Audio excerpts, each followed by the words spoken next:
अस्सलामु अलैकुम वरहमतुल्लाहि वबरकातुहू। मोहतरम जनाब अख्तरुल ईमान साहब, MLA व सदर बिहार प्रदेश मजलिस इत्तेहादुल मुस्लिमीन, मोहतरम जनाब आदिल साहब, यूथ मजलिस इत्तेहादुल मुस्लिमीन के सदर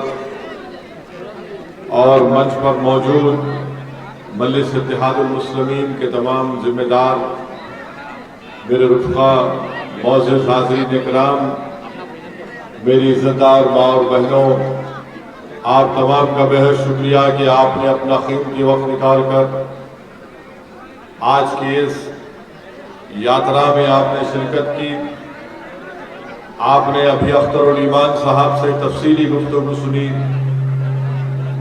मैं आपसे सिर्फ इतना ही अर्ज करना चाहूँगा कि मजलिस इत्तेहादुल मुस्लिमीन ने बिहार में अपने सियासी सफ़र का आगाज़ सीमांचल की सरजमीन से किया और हमने उस वक्त इस बात का आपसे वादा किया था, जिसको मैं आज आपको याद दिला रहा हूं कि हम उस वक्त तक खामोश नहीं बैठेंगे जब तक सीमांचल की जनता से इंसाफ नहीं होगा। और आज भी हम सीमांचल की जनता की इंसाफ की लड़ाई लड़ रहे हैं। मेरे अजीज दोस्तों, मेरी इज़्ज़तदार माँ और बहनों, आप जानते हैं कि कांग्रेस हो या राजद हो या JDU हो या BJP हो, वो लफ्ज सीमांचल बोलने से डरते थे, शर्माते थे। मगर ये वही मजलिस इत्तेहादुल मुस्लिमीन है जिसने बेबाक तरीके से सीमांचल का नाम लिया और सीमांचल की जमीन पर बसने वाले इंसानों की लड़ाई लड़ने का काम का आगाज किया। ये वही मजलिस इत्तेहादुल मुस्लिमीन है जिसने भारत की पार्लियामेंट लोकसभा में सीमांचल के इंसाफ के लिए संविधान की आर्टिकल 371 के तहत इस बात का हमने प्राइवेट मेंबर्स बिल दिया कि सीमांचल में एक विकास आयोग बनाया जाए, एक डेवलपमेंट काउंसिल बनाया जाए ताकि सीमांचल से इंसाफ हो सके। मेरी इज्जतदार दोस्तों, मेरी इज्जतदार माँ और बहनों, आप जानते हैं कि मजलिस ने जब से इस लड़ाई का आगाज किया, आप तमाम ने हमारा साथ दिया, आपने हमको अपने मोहब्बतों से नवाजा। मैं आपका शुक्रिया अदा करता हूं और आपसे फिर से अपील करता हूं कि लड़ाई हमको लड़ना है। ये लड़ाई हमको अपने आने वाली नस्ल को बचाने के लिए लड़ना है। ये लड़ाई हम अपने बच्चों को अच्छी शिक्षा दिलाने के लिए लड़ना है। ये लड़ाई हमको लड़ना इसलिए है ताकि सीमांचल में लोग इज्जत की जिंदगी गुजार सके। हाँ, मैं इस बात को जानता हूं कि जिस जनता ने मजलिस के उम्मीदवारों को MLA बनाया, उन लोगों ने मजलिस को छोड़ दिया और इख्तिदार की कुर्सियों पर बैठने वाले जालिमों के सरों उनके पैरों के सामने अपने सरों को झुका दिया। मैंने उन तमाम से कहा था कि तुम सीमांचल की जनता के बाजू बैठो, तुम सीमांचल की जनता के साथ चलो, तुम सीमांचल की जनता की तकलीफ को समझो, तुम सीमांचल के इंसाफ के लिए तो थोड़ी तकलीफ उठाओ। मगर जिनको आपने अपने वोट से और मोहब्बतों से और दुआओं से कामयाब किया, उन्होंने आपके साथ चलना उनको पसंद नहीं था, वो आपके बाजू बैठना नहीं चाहते थे, वो आपकी तकलीफ को अपनी तकलीफ नहीं समझना चाहते थे, वो आपके आराम को अपना आराम नहीं समझते थे। इसीलिए उन्होंने अपने सत्ता के लिए, अपनी दौलत को बढ़ाने के लिए उन्होंने सीमांचल की जनता के साथ धोखा किया। वो जो 4 विधायक को तेजस्वी यादव ने और नीतीश कुमार ने खरीद लिया, मैं उनसे कह रहा हूं कि आपने सीमांचल की जनता को धोखा दिया। आपने सीमांचल की जनता के पीठ पर खंजर घोंपा। आपने सीमांचल के मासूम माओं के ख्वाबों को चुकनाचूर करने की कोशिश की। मगर सुन लो, मैं उन बेईमानों से भी कहना चाह रहा हूं कि एक तरफ अख्तरुल ईमान है तो दूसरी तरफ वो 4 बेईमान है, और हम इन बेईमानों को कभी साथ इनको कभी माफ नहीं करेंगे। जिन्होंने सत्ता के लिए अपने ईमान को बेच दिया, मुझे यकीन है कि इंशाअल्लाह ताला सीमांचल की सरजमीन पर बसने वाली ये गयूर अवाम इन बेईमानों को कभी माफ नहीं करेगी। आज तुम्हारे पास सत्ता जरूर है, मगर देखो जब महागठबंधन का जलसा हुआ सीमांचल की सरजमीन पर तो इन बेईमानों को पीछे कहीं कोने में बिठा दिया गया, इनको इज्जत भी नहीं दी गई। ये चले गए, मंत्री बन गए, अपनी गर्दनों को मोटा कर लिया, मगर इनकी जबान से सीमांचल का लफ्ज नहीं निकलता। ये मंत्री बन गए मगर विधानसभा में जाकर सीमांचल के इंसाफ की बात नहीं करते। ये मंत्री बन गए मगर सीमांचल में जो लाखों एकड़ जमीन बारिश में कट जाती है उस पर जबान नहीं खोलते। ये ब्रिज आपके सामने है जो बरसों से आधा बना पड़ा है, मगर जिसका आपने साथ दिया उन्होंने गुलामी को पसंद किया। मेरे अजीज दोस्तों और बुजुर्गों, हमारे सामने दो रास्ते हैं, या तो हम इज्जत से लड़ते रहे या फिर हम बेइज्जती के साथ अपनी जिंदगी को गुजारे। याद रखिए, अगर आप लड़ेंगे अपनी इज्जत के लिए तो यकीनन इंशाअल्लाह ताला कामयाबी आपके और हमारे कदम को चूमेगी। मजलिस इत्तेहादुल मुस्लिमीन सत्ता के हासिल करने के लिए, इख्तिदार की कुर्सियों पर बैठने के लिए सीमांचल की लड़ाई नहीं लड़ रही है।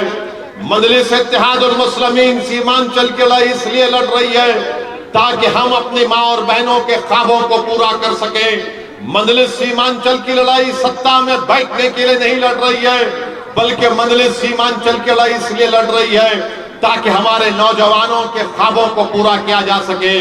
मजलिस सीमांचल की लड़ाई इसलिए लड़ रही है ताकि हमारे मासूम बेटियों को, हमारे बच्चों को स्कूल मिल सके, उनको गवर्नमेंट के डिग्री कॉलेज मिल सके, यहाँ पर एक एयरपोर्ट बन सके, यहाँ पर एक रेलवे की लाइन जलालबाग से किशनगंज तक डाली जा सके। ये मजलिस की लड़ाई है। इसीलिए मैं आपसे अपील कर रहा हूं कि दोबारा मजलिस इत्तेहादुल मुस्लिमीन को और मजबूत करिए। मैं आपसे वादा कर रहा हूं कि अगर सारी दुनिया भी मेरा साथ छोड़ देगी मगर एक असादुद्दीन ओवैसी सीमांचल की लड़ाई लड़ते रहेगा। मैं दुनिया को देखकर या ताकतवर को देखकर अपना मौक़िफ़ बदलने वालों का नाम असदुद्दीन ओवैसी नहीं है। मैं हक और इंसाफ के लिए लड़ता है और लड़ता रहूंगा। अरे सारी दुनिया मुझसे अगर उठकर कहेगी कि तुम सीमांचल की बात मत करो तो मैं तब भी कहूंगा कि सारी दुनिया की अवाम एक तरफ, मेरी सीमांचल की सरजमीन पर बसने वाले इंसान एक तरफ। मेरे अजीज दोस्तों और बुजुर्गों, इस बात को आपको समझने की जरूरत है कि आप देखते हैं कि पूर्णिया का एयरपोर्ट है, अमित शाह दिल्ली से आते हैं, मोदी के बड़े बड़े कारनामे गिनाते हैं कि मोदी के 56 इंच का सीना है। अरे अगर 8-9 साल में तुमने पूर्णिया का एयरपोर्ट नहीं बनाया तो कब बनाओगे? आप जानते हैं कि मोदी सरकार अगर चाहती तो एयरपोर्ट खुल जाता। अगर मोदी सरकार चाहती तो पटना की हाईकोर्ट का एक बेंच यहां पर उसको कायम किया जाता ताकि यहां की जनता को 350-400 किलोमीटर का सफर तय न करना पड़े। आप जानते हैं कि बारिश होती है तो 4-4 महीने यहाँ की जनता रोड पर अपनी जिंदगी को गुजारती है। आप जानते हैं कि जब बारिश होती है तो जमीन लाखों एकड़ कट जाती है। गवर्नमेंट का कानून है कि जमीन जाती है तो 3 डेसिमल जमीन मिलनी चाहिए, मगर नहीं किया जाता। मार्केट को डेवलप किया जाना चाहिए मगर मार्केटों को डेवलप नहीं किया जाता। हम पूछना चाहते हैं नीतीश कुमार से और गठबंधन के तेजस्वी यादव से कि आखिर आपको सीमांचल से इतनी नफरत क्यों है? मुझे अभी अख्तरुल ईमान साहब बता रहे थे कि नीतीश कुमार ने राजगीर में एक कांच का ब्रिज बनाया है। राजगीर में नीतीश कुमार ने कांच का ब्रिज बनाया। और देखो इस ब्रिज को देखो नीतीश कुमार, क्या तुम अंधे हो चुके हो? तुम वहां पर एक कांच का ब्रिज बना सकते हो और सीमांचल की सरजमीन पर ऐसे कई ब्रिज आधे अधूरे पड़े हुए हैं। आखिर नीतीश कुमार को और तेजस्वी को सीमांचल की जनता से इतनी नफरत क्यों है? क्यों नहीं तुमने ब्रिज को बनाया मगर राजगीर में आपने कांच का पुल बना दिया? मेरे अजीज दोस्तों और बुजुर्गों, अभी अख्तरुल ईमान ने कहा कि राजगीर में गाया में गंगा का पानी पिलाया जा रहा है। और यहां का पानी में आर्सेनिक है, एसिड है, गंदगी है, जहर है, मगर नीतीश कुमार गाया की जनता को गंगा का साफ पानी पिलाते हैं और सीमांचल की सरजमीन पर बसने वाले बच्चे और उनकी माएं बीमार पड़ जाती हैं, बुजुर्ग बीमार पड़ जाते हैं गंदा पानी पीकर। सीमांचल से इंसाफ नहीं किया जाता। हम नीतीश कुमार से पूछना चाहते हैं कि नालंदा जिले में आपने क्या क्या काम नहीं करवा दिया। नालंदा जिले को आपने एक महल की तरह तामीर कर दिया, मगर सीमांचल को तुमने क्यों वीरान किया नीतीश कुमार? सीमांचल को तुमने क्यों वीरान किया तेजस्वी यादव? बताओ। तुम लाख गालियां दे दो असदुद्दीन ओवैसी को, तुम जितने इल्जाम लगाना चाहते इल्जाम लगाओ, दुनिया में जितनी गालियां हैं मुझे दो, मगर मेरे सवाल का जवाब दो कि तुम अगर मुझे गालियां दोगे तो क्या सीमांचल की जनता से इंसाफ होगा? मैं तुम्हारी गालियां सुनने के लिए तैयार हूं, मगर याद रखो सीमांचल की इंसाफ की लड़ाई असदुद्दीन ओवैसी मर भी जाएगा, मगर ये जनता लड़ती रहेगी, ये हमारी मां और बहनें लड़ती रहेंगी। मेरी इज्जतदार मां और बहनों, आप जानती हैं कि नीतीश कुमार ने दरभंगा मधुबनी में आप देखते हैं कि क्या क्या डेवलपमेंट वहां पर करवाया। जल संसाधना स्कीम है, 32,000 करोड़ का बजट है। बताओ गठबंधन के नेता तेजस्वी और नीतीश कुमार, 32,000 करोड़ के बजट में तुमने सीमांचल को 100 करोड़ रुपए भी नहीं दिए। 100 करोड़ रुपए भी नहीं मिलते आपको, और आकर बोलेंगे कि ओवैसी आपका वोट तोड़ने आया है, ओवैसी फुला करता है। अरे 32,000 करोड़ का तुम्हारा बजट है और तुम सीमांचल को 100 करोड़ नहीं देते, और तुम गालियां मुझे देते हो, तुम इल्जाम मुझ पर लगाते हो। अरे सत्ता में तुम हो, बरसों से तुम मुख्यमंत्री हो, बरसों से तुमने सत्ता में बैठकर तुमने इख्तियार की मलाई खाई है। अब बताओ तुम 100 करोड़ जल के लिए नहीं देना चाहते सीमांचल के लिए। इसीलिए मेरे अजीज दोस्तों, मेरी इज्जतदार मां और बहनों, अख्तरुल ईमान ने सही कहा कि सबने दिया हमको चोट, अब हम अपनी पार्टी का वोट, सबने हम दिया हमको चोट, अब हम अपनी पार्टी का वोट सिर्फ मजलिस इत्तेहादुल मुस्लिमीन को देंगे। आपको सबने चोट दिया है, और ये नहीं चाहते कि सीमांचल से कोई खड़ा हो जाए जो पटना में जाकर इन तमाम को आपकी इंसाफ की बात कर सके। इसीलिए अब की बार इंशाअल्लाह ताला बेईमानों को हम अपने साथ नहीं लेंगे, लड़ने वालों को अपने साथ लेंगे, ताकि वो जाकर विधानसभा में सीमांचल की लड़ाई लड़ सके। आप बताइए कि यहां पर कांग्रेस का एमपी है, कौन सा काम कांग्रेस के एमपी ने करवाया? अलीगढ़ मुस्लिम यूनिवर्सिटी का एक कॉलेज है एमबीए का, कांग्रेस ने झूठ कहा कि हमने अलीगढ़ मुस्लिम यूनिवर्सिटी का कैंपस किशनगंज में कायम किया। इसी कांग्रेस के एमपी के सामने मौजूदा मरकजी वजीर धर्मेंद्र प्रधान ने कहा कि कांग्रेस ने अलीगढ़ मुस्लिम यूनिवर्सिटी का सेंटरी साइन वहां पर मंजूर नहीं किया था, मगर आपने धोखा दिया सीमांचल की जनता को। मेरे अजीज दोस्तों और बुजुर्गों, इसीलिए हम आपसे अपील कर रहे हैं कि आप मजलिस इत्तेहादुल मुस्लिमीन को और मजबूत करिए। हमको हमारे बच्चों के लिए कॉलेजेस की जरूरत है, और ये महागठबंधन के लोग जो हर बार असदुद्दीन ओवैसी को गाली देते हैं, और हम उन महागठबंधन में बैठने वाली मुस्लिम एमएलए से पूछना चाहते हैं, बताओ एक 8 साल का बच्चा जिसका नाम रिजवान था सीवान में, उसके गले में रस्सी डालकर एक 8 साल के बच्चे को 7 दिन उसकी मां से दूर रखा गया, झूठे इल्जाम में उसको जेल को भिजा दिया गया। उसकी मां पुकार पुकार कर कह रही थी कि रिजवान बच्चा है, तो तेजस्वी और नीतीश कुमार की सरकार ने कहा कि नहीं, रिजवान 8 साल का नहीं है, वो 17 साल का है। यहां पर इतनी बड़ी तादाद में हमारी मां और बहनें बैठी हैं। आप अपने दिल पर हाथ रखकर सोचो कि क्या कोई 8 साल का बच्चा अपनी मां से 8 दिन दूर रह सकता है? वो माँ पुलिस स्टेशन के सामने खड़ी थी रो रो कर कि बेटा मेरा रिजवान है, रिजवान को छोड़ो। मगर ये महागठबंधन की सरकार जो असदुद्दीन ओवैसी को गाली देने से थकती नहीं। अरे क्या तुमको रिजवान की मोहब्बत तुम्हारे दिलों में पैदा नहीं हुई?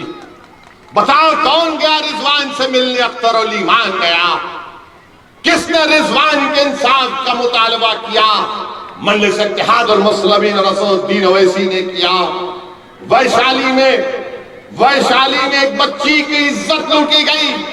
वैशाली में मुसलमान एमएलए है, कौन जाकर उस बच्ची के परिवार को हिम्मत दिलाता है, उसके इंसाफ की बात करता है? उसका नाम अख्तर अली मान है। तुम्हारे पास तुमको सिर्फ हमारे वोट चाहिए। तुम बीजेपी का डर दिखाते हो। अरे मैं तुमको खुल के कह रहा हूं कि मजलिस इत्तेहादुल मुस्लिमीन ना मोदी शाह आरएसएस से डरती है, ना तेजस्वी नीतीश कुमार से डरती है। हम किसी से नहीं डरते सिवाय रब्बे कायनात अल्लाह से। मगर ये लोग आकर कहते हैं बीजेपी, अरे यहां पर तो सरकार तुम्हारी है ना। तो कैसे वैशाली में इस बच्ची की इज्जत लूटी गई? गाया, छपरा, समस्तीपुर में मॉब लिंचिंग हुई, पकड़कर मारा गया। क्या कोई गठबंधन का नेता गया? अख्तर अली मान गए और जाकर उनके पीड़ित परिवार से मुलाकात की, पुलिस के लोगों से बातचीत की और कहा कि इंसाफ करो। मेरे अजीज दोस्तों और बुजुर्गों, सीमांचल की बदकिस्मती ये रही कि जिसको आपने कामयाब किया वो जब पटना जाते हैं तो सीमांचल को भूल जाते हैं। जिसको आपने अपनी कुर्बानी देकर उनको विधायक और सांसद बनाया, वो जब दिल्ली और पटना जाते हैं तो आपके जज्बात का सौदा कर लेते हैं। सीमांचल की बदकिस्मती ये रही कि जिसको आपने धूप में खड़े होकर भूखे रहकर अपना एक एक वोट डालकर उनको कामयाब किया, वो पटना और दिल्ली जाकर अपना पेट भर लेते हैं और आपकी गरीबी को भुला देते हैं। सीमांचल की बदकिस्मती रही कि आपके नाम के ऊपर वोट तो हासिल कर लेते हैं मगर आपसे इंसाफ का मुंह उनकी जबान से नहीं निकलता। अगर आज आपके इंसाफ की लड़ाई कोई लड़ रही है तो उसका नाम मजलिस इत्तेहादुल मुस्लिमीन है। हम सत्ता के लिए नहीं, इंसाफ के लिए सीमांचल की लड़ाई लड़ रहे हैं। हम सीमांचल की जमीन पर बसने वाले मुसलमानों के लिए नहीं, बल्कि सीमांचल की जमीन पर हर बसने वाले इंसान की लड़ाई हम लड़ रहे हैं। ये मजलिस इत्तेहादुल मुस्लिमीन का हद है। मैं आज आपसे कह रहा हूं कि हम उस वक्त तक खामोश नहीं बैठेंगे जब तक के सीमांचल से इंसाफ नहीं होगा। सुन लो दिल्ली में बैठे हुए बादशाह नरेंद्र मोदी, सुन लो पटना में बैठे हुए मुख्यमंत्री नीतीश कुमार और तेजस्वी यादव, अगर सीमांचल से इंसाफ नहीं होगा तो असदुद्दीन ओवैसी मजलिस के हजारों और सीमांचल की लाखों जनता के साथ चक्का जाम कर देगा। सीमांचल में याद रखो, अब हम खामोश नहीं बैठेंगे। क्या आप हमारे साथ चक्का जाम के लिए तैयार हैं? क्या आप अपनी लड़ाई लड़ने के लिए तैयार हैं? तो सुन लो गुलामों, अब हम तुम्हारी गुलामी नहीं करेंगे। जो गुलामी करते थे वो तुम्हारी चौखट पर सर झुका दिए। जो इख्तिदार को ठुकरा कर इंसाफ की लड़ाई लड़ रहे, उनका नाम मजलिस इत्तेहादुल मुस्लिमीन है। आपका बेहद शुक्रिया कि आज आप आए यहाँ पर। याद रख लो इस बात को, अल्लाह मेरे जिस्म में इतनी सांस भी बरकरार रखेगा तब भी मैं सीमांचल के बारे में सोचता रहूंगा और लड़ता रहूंगा। आप हमारा साथ दीजिए, अपना साथ दीजिए और अख्तर अली मान को और उनकी पार्टी को और मजलिस इत्तेहादुल मुस्लिमीन को मजबूत करिए। बहुत बहुत शुक्रिया, आज बहुत मजा आया आपके साथ चलकर। मैं तो इंतजार कर रहा हूं जब चक्का जाम होगा तो दुनिया देखेगी कि सीमांचल में एक इनकलाब बर्पा हो जाएगा। अस्सलाम वालेकुम व रहमतुल्लाहि व बरकातहू।